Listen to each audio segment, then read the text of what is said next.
Everyone, welcome back to my channel math steps. तो आज के इस सेशन में डिस्कस करेंगे एक्सरसाइज 8.2 क्लास 9th की। क्वेश्चन नंबर 1 कह रहा है A B C D is a quadrilateral in which P Q R and S are midpoint of the sides A B C D and D A C is a diagonal show that S R parallel to A C and S R is equal to half A C. मतलब S are ये तो हम यहाँ देख रहे हैं जो एक तो बोल रहा है ये जो पी क्यू आर एस है जो जितने साइड्स हैं उनके मिड पॉइंट्स हैं। तो हम लिख सकते हैं यहाँ पे, यदि मैं बात करूँ in triangle A D C की, इस वाले ट्रायंगल के ऊपर वाले में एस जो है मिड पॉइंट है ए डी का एंड आर जो है मिड पॉइंट है डी सी का, तो बोल सकते हैं मिड पॉइंट थ्योरम से जो एस आर है वो पैरेलल तो ए सी के होगा ही, प्लस एस आर जो होगा वो हाफ ए सी का होगा। ठीक उसी तरह दूसरे ट्रायंगल की बात करूँ, ये तो ऊपर वाले की बात थी, अब मैं नीचे वाले ट्रायंगल की बात करूँ। इन ट्रायंगल ए बी सी में ये जो P है ए बी का मिड पॉइंट है और जो ये Q है ये पी सी का मिड पॉइंट है। तो ये जो पी क्यू है ये पूरे ए सी का हाफ होगा और पैरेलल भी होगा बाय मिड पॉइंट थ्योरम से। तो इन दोनों को मैं इक्वेशन 1 और 2 मान के चलूँ तो उससे हमें मिलेगा क्या, ये जो पी क्यू होगा ये एस आर के क्या होगा, इक्वल भी होगा और पैरेलल भी होगा। तो इन दोनों इक्वेशन से हमें प्रूफ क्या करना था कि पी क्यू आर एस जो है वो एक पैरेललोग्राम है। तो ये पैरेललोग्राम है, इसके लिए हमें यही शर्त चाहिए कि जो हमारा एक पेयर हो, अपोजिट पेयर जो हो, one pair of opposite sides of quadrilateral, हमें पैरेलल भी प्रूफ करना है और इक्वल भी प्रूफ करना है। तो चलो कैसे करते हैं देखते हैं। सॉल्यूशन में लिखेंगे in triangle ADC S and R are midpoints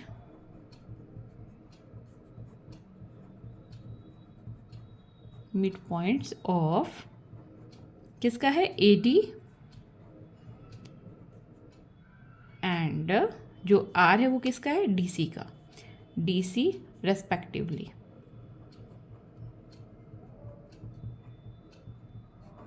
सो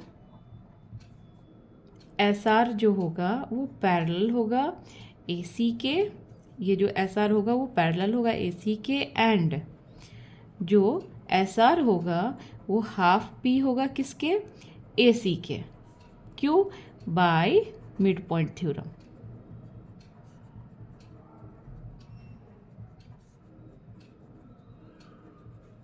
अब इसे लेंगे हम इक्वेशन 1, इसकी आगे भी नीड पड़ेगी। ये तो हो गया हमारा पहला वाला part, S R parallel to A C and S R equal to half A C, ये हमने पहला वाला पार्ट प्रूफ करा। अब दूसरा वाला में देखो क्या करेंगे। दूसरा वाला में हम बोल रहा है कि P Q equal to S R, मतलब P Q equal to S R करना है। तो पहले हम बात करेंगे इन ट्रायंगल ए बी सी, जैसे पहले भी मैंने समझाया है। इन ट्रायंगल ए बी सी इसमें क्या क्या लिखेंगे, P and Q, P and Q are midpoints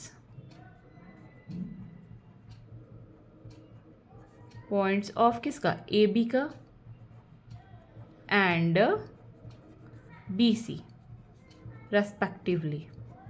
ये रेस्पेक्टिवली आपको लिखना ही है ताकि हमें पता चले कि कौन पॉइंट्स किस साइड का मिड पॉइंट है। अब इसके अकॉर्डिंग हमें क्या मिलेगा, जो PQ होगा, PQ जो होगा पैरेलल हो जाएगा AC के एंड ये जो PQ है ये अगेन हाफ होगा AC के। क्यों, same reason, by mid point theorem.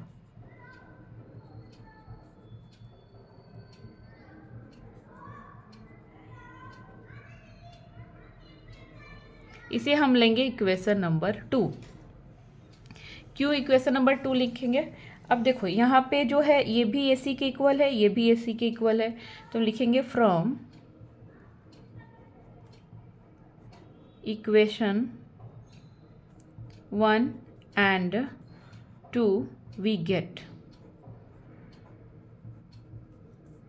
क्या लिखेंगे, पी क्यू जो होगा किसके इक्वल होगा, एस आर के, क्योंकि दोनों हाफ ए सी के इक्वल भी है और ए सी के पैरेलल भी है। तो यहाँ लिखेंगे हम P Q equal to S R and P Q जो होगा वो पैरेलल भी होगा एस आर के। ये हमारा प्रूफ हो गया दूसरा नंबर। अब तीसरा नंबर कैसे लिखेंगे, अब इसे लिखेंगे इक्वेशन नंबर 3 और इसे लिखेंगे इक्वेशन नंबर 4। ऐसा क्यों मैंने लिखा, क्योंकि हमें आगे के रीजन में नीड पड़ेगी इसकी। अब लिखेंगे थर्ड वाले को कैसे सॉल्व करेंगे। इक्वेशन 3 एंड 4 से जो एस आर है पी क्यू के इक्वल भी है और पैरेलल भी है। तो क्वाड्रिलेटरल में होता क्या है, एक तो एक क्वाड्रिलेटरल, और यदि इक्वल अपोजिट साइड्स इक्वल हो और पैरेलल हो तो वो जो क्वाड्रिलेटरल वो क्या होगा, एक पैरेललोग्राम होगा। तो वही चीज़ हम यहाँ लिखेंगे, from equation 3 and 4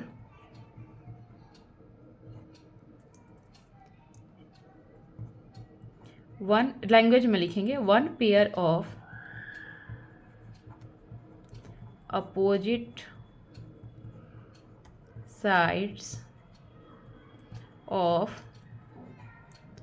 quadrilateral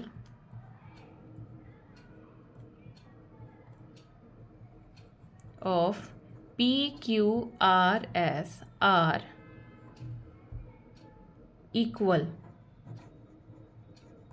and parallel।